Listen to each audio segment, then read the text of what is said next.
ఆదికాండం 1వ అధ్యాయం 28వ వాక్యాన్ని చదువుకుందాం. దేవుడు వారిని ఆశీర్వదించెను. ఎట్లనగా, మీరు ఫలించండి, అభివృద్ధి పొందండి. అది అండర్లైన్ చేసుకోండి. విస్తరించండి, భూమి నిండించండి, దాన్ని లోపరుచుకొనుడి. ఇంకా సముద్రపు చేపలను, ఆకాశ పక్షులను, భూమి మీద ప్రాకు ప్రతి జీవిని ఏలుడని దేవుడు వారితో చెప్పాను. తలపైకెత్తండి, వివరిస్తాను. దేవుడు మట్టితో ఆదాముని దేవుడు తన పోలికల్లో చేసుకున్నారు. ఆదాము గారికి గాఢ నిద్ర కలగచేసి ప్రక్కటెముకలో ఒక ఎముకను తీసి ఒక స్త్రీగా చేసి ఆదాము దగ్గర తీసుకొచ్చినప్పుడు ఆదాము చూసి, నా ఎముకల్లో ఎముక, నా మాంసంలో మాంసమా అని నారి అని పేరు పెట్టి అవ్వ అని పేరు పెట్టాడు ఆయన. వీళ్ళిద్దరిని దేవుడు ప్రక్క పక్కన నిలబెట్టి వారిని చూసి మురిసిపోయి సంతోషపడి వారిద్దరి మీద దేవుడు చేతులుంచి వారిని ఆశీర్వదించాడు. వారిద్దరిని దేవుడు ఆశీర్వదించాడు. మీరు గమనించండి, ఆదికాండం 1వ అధ్యాయం నుంచి మనం గమనించుకుంటే కూడా సూర్యుడిని ఆశీర్వదించినట్లుగా, చంద్రుడిని ఆశీర్వదించినట్లుగా, చెట్లని మొక్కల్ని ఆశీర్వదించినట్లుగా, రాయిని రప్పని ఆశీర్వదించినట్లుగా బైబిల్లో కనపడదు. మొట్టమొదటిగా దేవుడి నోటి నుంచి వచ్చిన మాట ఏంటంటే, వారిద్దరిని చూసి వారిద్దరిని ఆశీర్వదించి మీరు అభివృద్ధి పొంది మీరు విస్తరించండి అని చెప్పి ఇంకేమన్నారు అక్కడ? చదవండి కొంచెం పైకి. దాన్ని లోపరుచుకోండి అంటారు కదా. మీరు ఫలించి అభివృద్ధి పొంది విస్తరించి భూమిని నిండించి దాన్ని లోపరుచుకురుడి, దాన్ని లోపరుచుకొనండి అన్నారు. దేవుని బిడ్డలారా, దేవుడు మనల్ని ఆశీర్వదిస్తే మనం ఏమవుతామంటే విస్తరించాలి. చెప్పండి, ఏమవ్వాలి చెప్పండి? విస్తరించాలి. ఉదాహరణగా మీకు చెప్తాను, వినండి. ఇది వర్షాకాలం కాబట్టి మార్కెట్లోకి వెళ్ళి ఏదో బీరకాయ విత్తనమో, లేక పొట్లకాయ విత్తనమో, లేక ఆనపకాయ విత్తనమో తీసుకొచ్చి ఒక చోట కాస్త మట్టి తవ్వి మట్టిలో పూడ్చిపెడతాం. అది 4 రోజులు అయ్యేసరికి మొలకెత్తి మొక్క అయ్యి వస్తుంది.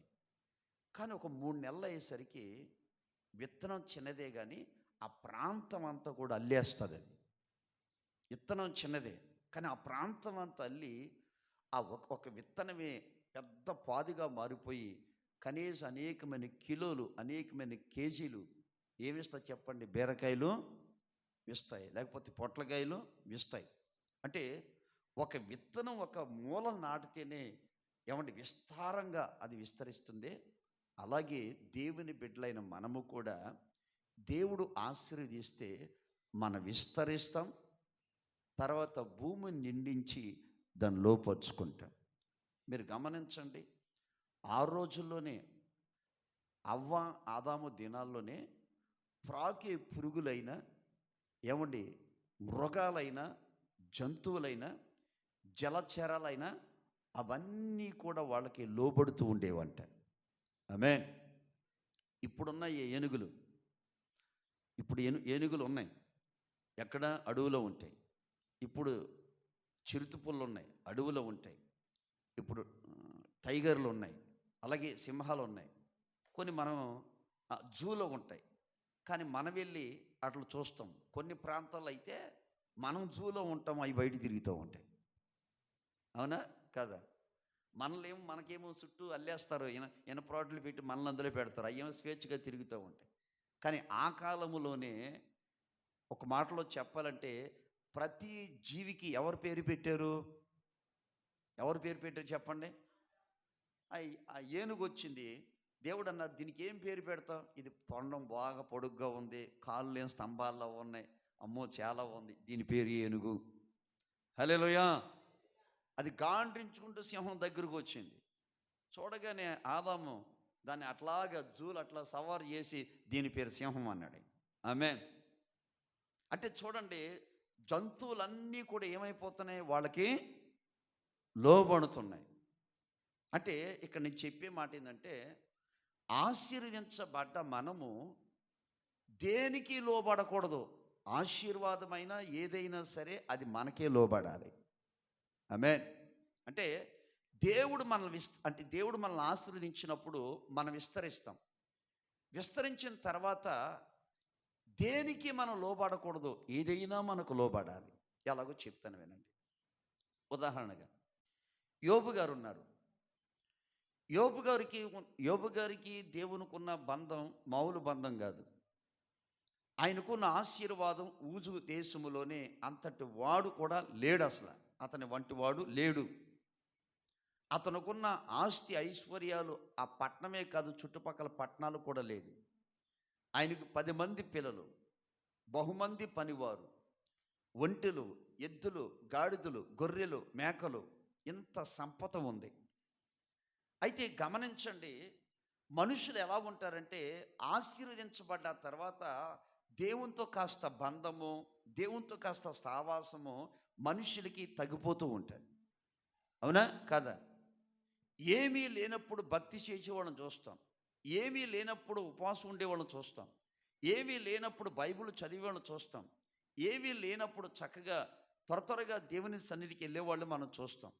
కానీ ఒక ఆశీర్వదించబడ్డ తర్వాత ఆత్మీయ జీవితంలో కాస్త లోక అలవాట్లు అబ్బి, లోక పోకడలో కలిసిపోయి లోబడిపోయి దేవునికి దూరం అయిపోయిన వాళ్ళు చాలామంది ఉన్నారు. కానీ భక్తుడని యోబు అట్లా లేడు.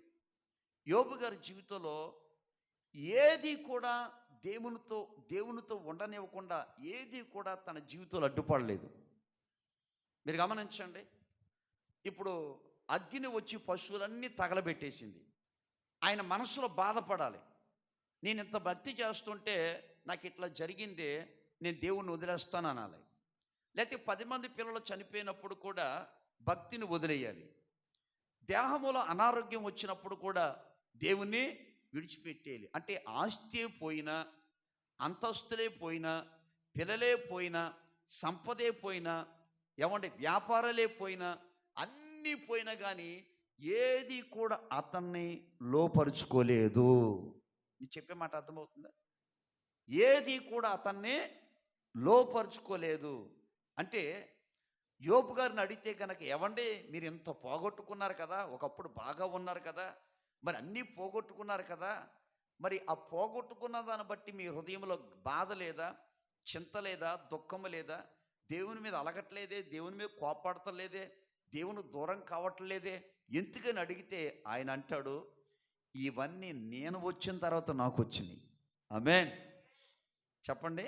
ఇవన్నీ నేను దేవుడి దగ్గరకు వచ్చిన తర్వాత ఇవన్నీ నాకు వచ్చినాయి. ముందు ఇవన్నీ నాకు రాలేదు. నేను దేవుని దగ్గరకు వచ్చిన తర్వాతే ఇవన్నీ నాకు వచ్చినాయి. ఇవన్నీ ఒక్కసారి నాకు దూరం అయిపోయినా కానీ ఏది నన్ను వశపరుచుకోదు, ఏది నన్ను లోపరుచుకోదు. నేను దేవునితోనే ఉంటాను. ఆమేన్. అర్థమవుతుందంటే, అంటే చాలామంది కూడా ఒక ఆశీర్వదించబడిన తర్వాత కూడా లోకంలో కలిసిపోయిన వ్యక్తులు ఉన్నారు. సహజంగా ఒక మాట చెప్తానండి. ఒక చోట నేను ప్రభు సేవ చేస్తున్నప్పుడు భార్య భర్తలు ప్రతి శనివారం చక్కగా ఎన్ని గంటలకు వచ్చేవారు అంటే 5 గంటలకు వచ్చేవారు. 5 గంటలకు వచ్చి మందిరం అంతా శుభ్రం చేసి, చాపలేసి, ఏమండి 2 బాత్రూమ్లు అంటే శుభ్రంగా కడిగి, ఏమండి 6:30కే చక్కగా వాళ్ళు ప్రేయర్లో కూర్చునేవారు, దంపతులు ఇద్దరు కూడా. 7 గంటల ప్రార్థనలో ఒక చిన్న విన్నపం ఇస్తే ప్రార్థన చేయించుకోండి. ఏంటి ప్రార్థన అంటే, వారికి ఒక మంచి ఆటో కావాలి. ఏం కావాలి చెప్పండి? ఒక చక్కటి ఆటో కావాలి. పల్లెటూరు 15 కిలోమీటర్ల నుంచి వస్తారు. సరే, మొత్తం మీద అది కూడా నేను వెళ్ళాలంటే, అన్న ఒక పాత ఆటో కొనుక్కోవాలనుకుంటున్నానన్నా, కొంచెం ప్రార్థన చేయనంటే, పాతదొద్దు, ఇప్పటికే నేను పాత బండి తీసుకుని ఇబ్బందులు పడుతున్నాము, పాత బండి తీసుకున్నావంటే ఎక్కడ రిపేర్ వస్తుందో తెలీదు, దానికి వేల పెట్టాలి, బాగా ప్రార్థన చేద్దాం, నీకు కొత్త బండి ఇస్తాడు దేవుడు అని చెప్పాను. ఆమేన్. సరే బాగా ప్రార్థన చేయగా ఒక 2 నెలలు ప్రార్థన చేసరికి ఇలా 2 నెలలు కూడా ఏమంటే శనివారం కూటం కానీ ఆదివారపు ఆరాధన కానీ ఎక్కడ మిస్ కాకుండా దంపతులు వస్తున్నారు. ఒక 2 నెలలు అయిపోయిన తర్వాత వాళ్ళ మామయ్య గారే, వాస్తవానికి పీసనార సంఘానికి ఆయన అధ్యక్షుడు, పిల్లిని కూడా ఆయన భిక్షం పెట్టడంట ఆయన. ఆళ్ళ మామగారికి ఫోన్ చేసి, నాయన ఎందుకో మనసు నీకు నువ్వు ఏదైనా వ్యాపారం చేసుకుంటే కనుక నేను పెట్టుబడి పెడతాను అన్నాడంట. అప్పుడు అల్లుడు అన్నాడంట, నేను ఆటో కొనుక్కోవాలనుకుంటున్నానంటే, సరే నేను ఆటోకి ఎంత ఖర్చు అవుతుందో అంత డబ్బులు నేను పెడతాను, మరి కర్నూలు వెళ్దామన్నారు. సరే మా పాస్టర్ గారికి చెప్పి నేను ప్రార్థన చేయించుకుని వస్తాను, నా దగ్గరికి వచ్చాడు. అన్న ఇట్లాగా దేవుడు ఎంత అద్భుతం చేశాడన్నా, ఎక్కడో కాదన్నా మా మామగారు ద్వారాగానే నాకు ఆటో దేవుడు ఇప్పిస్తున్నాడన్న అంటే, చాలా సంతోషం తమ్ముడని చక్కగా ప్రార్థన చేసి పంపించాను. మొత్తం మీద కర్నూలుకి వెళ్ళారు, అప్పి ఆటో తీసుకున్నారు. ఆమె మేము చేసిన ప్రార్థన ఏంటంటే చిన్న ఆటో, అది నలుగురే కదా ఎక్కేది ఆటో. దేవుడు దయవల్ల మా అమ్మగారికి దేవుడు జాలి హృదయం కలగజేసి అప్పి ఆటో ఇచ్చారు. ఈ అప్పి ఆటో ఇచ్చిన తర్వాత ముచ్చటగా 3 వారాలు వచ్చాడు అన్నయ్య. ఎన్ని వారాలు చెప్పండి? 3 వారాలు వచ్చాడు చక్కగా చర్చికి. అది కూడా శనివారం వచ్చాడు, ఆదివారం వచ్చాడు. 3వ వారం తర్వాత 4వ వారం కనపడలా, అక్కే కనపడింది. 5వ వారం కనపడలా, అక్కే కనపడింది.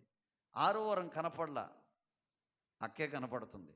నేను అడిగాను, అక్క అంతకు మునుపైతే చక్కగా మీరు ఇద్దరు కలిసి చిలక గోరింకల్లాగా లేక ఇద్దరు పావురంలాగా శనివారం వచ్చేవారు, ఆదివారం వచ్చేవారు, ఈ మధ్యలో ఏంటి మీరు ఒక్కడే కనపడుతున్నారు అంటే, ఆ అక్క అన్నది, అన్నకి ఖాళీ లేదయ్యా, బిజీ. చెప్పండి, ఖాళీ లేదు, బిజీ. అంత బిజీ ఏముంది అక్క అని అడిగితే, అయ్యా ఆటో వచ్చింది కదా, మరి దానికి కంతలు కట్టుకోవాలి కదా, దాని లోన్ కట్టుకోవాలి కదా, సరే సోమవారం నుంచి శనివారం వరకు వేసుకోమను, శనివారం ఆత్మకూటానికి రాకపోయినా పర్వాలేదు, కొంచెం ఇబ్బందిగా ఉంటున్నాడు కాబట్టి ఆదివారం అన్నా రావాలి కదా అంటే, ఏమన్నా మీరే అడగండి ఇంటికి వచ్చి అంటే, అయితే రాడాయినా. సరే మొత్తం మీద ఆరాధన ముగించుకుని నేను వెళ్ళానండి. వెళ్ళేసరికి చక్కగా ఏమన్నా ప్రశాంతంగా ఆరు బయట కూర్చుని వేడివేడిగా అన్నయ్య కాఫీ తాగుతున్నాడు. నన్ను చూడగానే లేచాడు, ఏంటన్నా రావట్లేదు చర్చ్ కంటే, అన్న దేవుడు ఆశీర్వదించాడు. మరి ఆశీర్వదించాడు కాబట్టి ఆటో వచ్చింది, మంచిదే. లోన్ కడుతున్నావా? కడుతున్నాను. మరి ఆదివారం చర్చికి ఎందుకు రావట్లేదు అంటే, ఆదివారం అన్నా మొన్న నేను బయలుదేరానన్నా, ఈలోగా ఒక ఆయన ఫోన్ చేశాడు, కర్నూలుకి వెళ్దాం, ఒక 500 ఎక్కువిస్తాను అన్నాడన్న. ఆదివారం 500 ఎక్కువిస్తాననేసరికి వెళ్ళిపోయానన్నా. సూత్రం, సరే ఆ ఆదివారం మిస్ అయ్యానుకో, నెక్స్ట్ వారం అంటే, అదేంటో కానన్నా అసలు కిరాయిలన్నీ ఆదివారం వస్తున్నాయి అన్న. కిరాయిలన్నీ ఎప్పుడు వస్తున్నాయంటే చెప్పండి? ఆదివారం వస్తున్నాయంట. సోమవారం రావట్లేదంటే అంటాడు, సోమవారం వచ్చి తక్కువ కిరాయికి వస్తున్నాయన్న, మరి ఆదివారం ఎక్కువ కిరాయికి వస్తుందంటే, ఇది ఎవడు పని? సాతానుగాడి పని. అప్పుడు నేను అట్లా అన్నాను, అట్లా కాదు అంటే, అన్న దగ్గర నాకు దేవుడు తెలిపింది ఏంటంటే, ఇచ్చేసరికి ఎవరిని విడిచిపెట్టాడు? అది ఇచ్చేసరికి ఎవరిని విడిచిపెట్టాడు?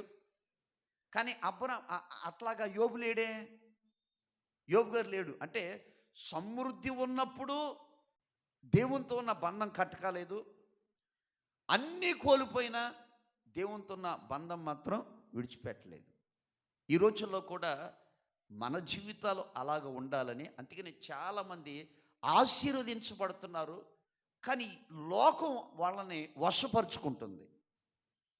దేనికో దానికి లోబడిపోయి భక్తి మార్గంలోంచి పక్కకు వెళ్ళిపోతున్నారు. దేనికో దానికి లోబడిపోయి లోకంలోకి ఎంతోమంది వెళ్ళిపోతున్నారు. అలాగే ఎప్పుడు దేవుని బిడ్డలో ఉండకూడదు. అందుకని అంటాడు, వారు ఆశీర్వదించబడ్డారు, వారు విస్తరించారు. దేవుడు వాళ్ళకి ఏం చెప్పాడు? దేనికి మీరు లోబడకూడదు, మీకే అవి లోబడాలి అన్నడా? చెప్పండి, అన్నడా లేదా? మరి ఇప్పుడు అవ్వ ఎవరికి లోబడిపోయింది? చెప్పండి, ఎవరికి లోబడిపోయింది? ఒక పాముకి లోబడిపోయింది. సరే, ఆమె లోబడిపోయింది. ఇప్పుడు భర్త గారు కూడా ఎవరికి లోబడిపోయారు? ఆమెకు లోబడిపోయారు. అంటే అవ్వొచ్చి, నీ పాయింట్ అర్థమవుతుందా? వీరు ఆశీర్వదించబడ్డారు. ఎటువంటి ఆశీర్వాదం? అసలు ఆయన ముఖం చూసే కృప ఉంది వీళ్ళకి. ఆమేన్. ఎవరి ముఖం?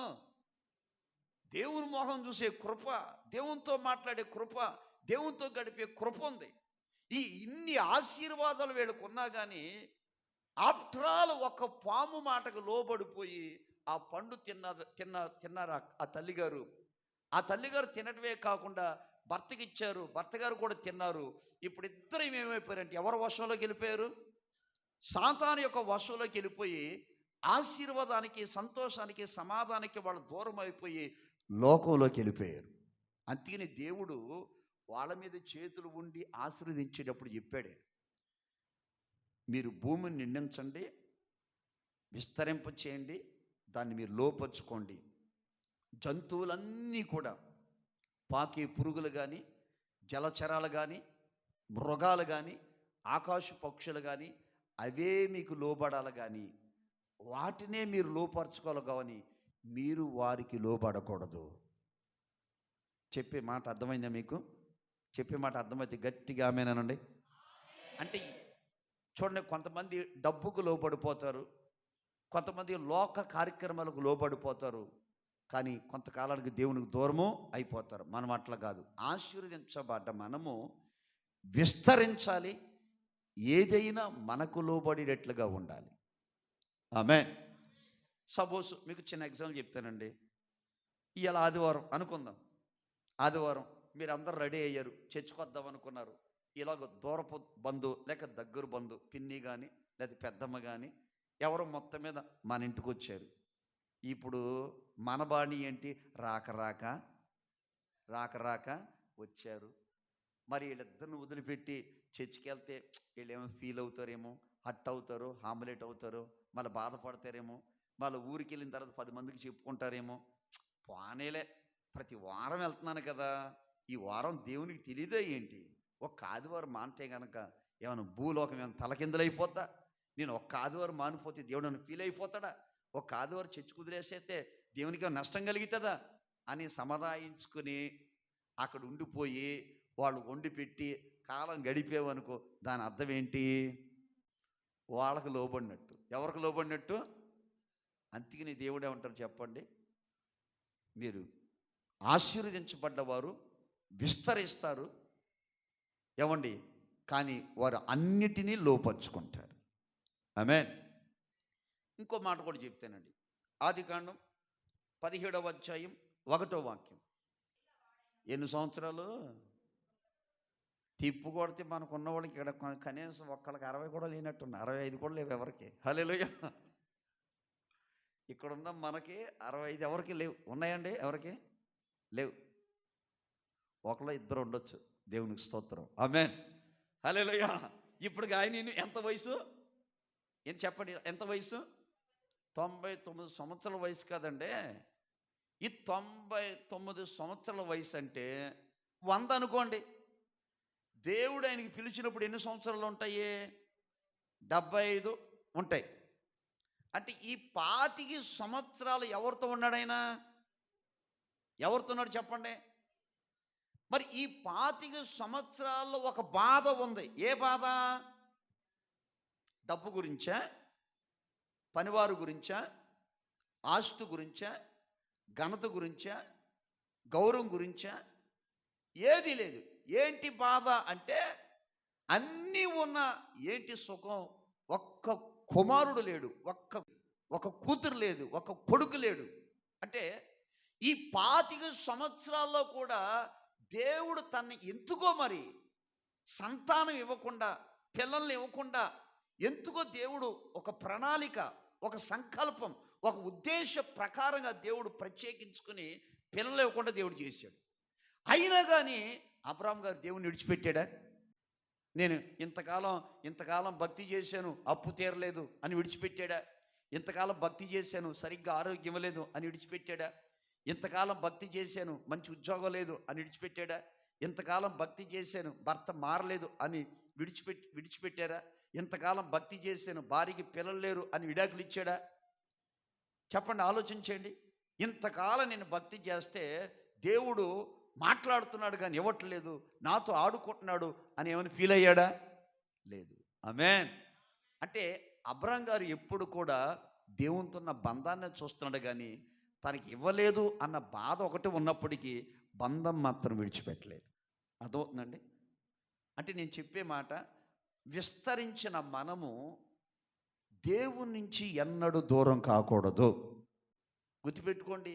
ఒకవేళ నీకు కాలేజీలో మంచి టాలెంటే ఉండొచ్చు, ఉద్యోగంలో మంచి టాలెంటే ఉండొచ్చు, ఏమండి ఆ ఊర్లో నీకు మంచి పేరే ఉండొచ్చు, లేకపోతే చేతిన డబ్బే ఉండొచ్చు, మంచి వ్యాపారమే ఉండొచ్చు, మంచి పలుకుబడే ఉండొచ్చు, మంచి ఇల్లే ఉండొచ్చు, మంచి చేతి పనే ఉండొచ్చు.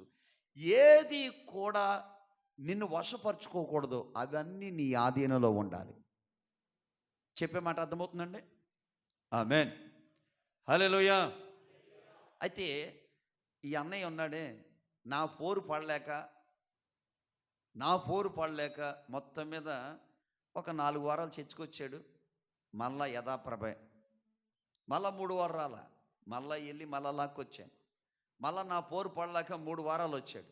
మళ్ళా సన్నగా జారుకున్నాడు. మళ్ళా వెళ్ళా. నేను ఎంతకాలం బలవంతంగా భక్తి చేపిస్తాను? హల్లెలూయా. చెప్పండి. నేను ఎంతకాలం నిలబడండి, కొట్టండి, పాటలు పాడండి, ఆత్మలు ఆనందించండి, ఎంతకాలం నేను చేపిస్తాను? హల్లెలూయా. ఏమండి? బలవంతంగా టయానికి రండి అని నేను ఎంతకాలం చెప్పగలుగుతాను? టయానికి రండి అని ఎంతకాలం చెప్పగలుగుతాను? చిన్నపిల్ల అయితే నా బంగారమా, అరే సరిగ్గా కూర్చోరా అనగలుగుతాను. పెద్దోళ్ళకి ఏం చెప్తాం మనం? హల్లెలూయా. మీరేం ఫీల్ కావద్దు. బాగా వినండి. ఏం జరిగిందంటే ఒక రోజున అదే ఆటో వేసుకుని కర్నూలుకి వెళ్తున్నాడు. మంచి కిరాయి వచ్చింది. మొత్తం మీద ఆ రోజు కిరాయి 3000 ఎంత వచ్చినట్టుంది. ఆటోకి వెళ్తున్నాడు. ఆటో వేసుకుని కొంచెం ఏదో లోడ్ తీసుకుని వెళ్తున్నాడు. దేవుడు ఎవరికి ఆన్ చేయడు కానండి, అతను అటు నుంచి ఒక లారీ వస్తుంది. కొడతాం ఏమండి, ఈ మనిషి అంత లెక్కెళ్ళి పడ్డాడు. ఈ కాలు ఇరిగిపోయింది. ఆటో నుజ్జు అయిపోయింది. బాగా సంపాదించాడు. అప్పటికే 2 సంవత్సరాలు అయిపోయింది. బాగా సంపాదించాడు ఆయన. ఆటో నుజ్జు అయిపోయింది. కాలు ఇరిగిపోయింది. ఇంకా సంఘవస్తులందరూ వెళ్ళాం. అతను వాదార్చం, అక్కని వాదార్చం. చాలా బాధ అనిపించింది. నాకు ఒక భయం కలిగింది, సంఘానికి ఒక భయం కలిగింది, అందరికి ఒక భయం వచ్చేసింది. ఆమేన్. తర్వాత వాళ్ళకి సంతానం లేదండి. ఆ బాధలో ఉన్నప్పుడే వాళ్ళ భార్య గర్భవతి అయింది. ఆమేన్. ఒక చక్కటి కొడుకుని దేవుడిచ్చాడు.